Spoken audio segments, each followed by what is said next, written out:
في نبات بيطلع في الأرض، لا بيقرص ولا بيسم ولا بيعور، بس بيعمل دماغ. في ناس بتشوفه علاج، ناس بتشوفه نهاية، ناس بتشوفه هروب.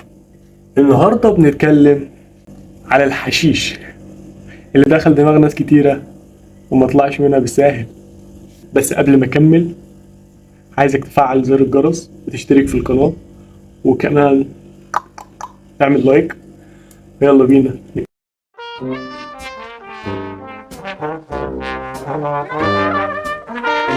انت عارف ان الحشيش ده مش حاجة جديدة الناس اكتشفتها مؤخرا؟ لا، ده موجود من 2500 سنة.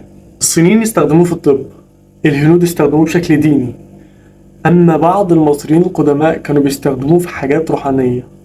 بدأ بقى يتحول من شكل ديني وطبي وحاجات كده، بدأ يبقى مزاجي. يعني عايز تقولي إن الحشيش ده كان نبات مقدس؟ تقول لي بقى شفت بقى يا فالح، أنا مش قلتلك إن أنا بشرب حشيش عشان أنا بقدسه؟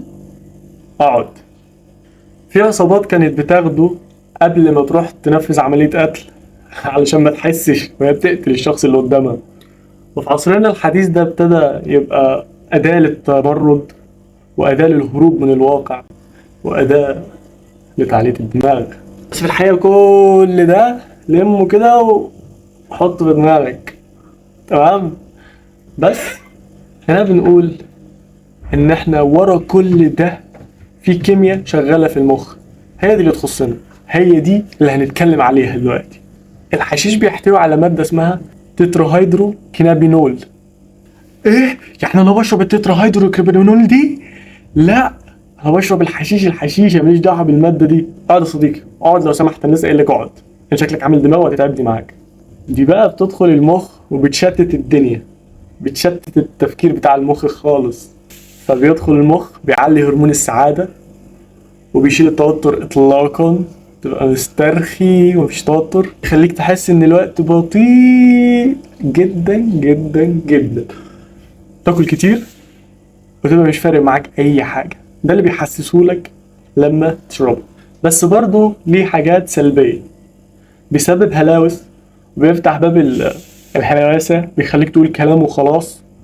ممكن شفت اللي هو بيبقى متخدر نفسه بالظبط. في النهاية بعد كل ده بيسبب لك إدمان وبيدمرك، وممكن في الآخر تنام أو تموت.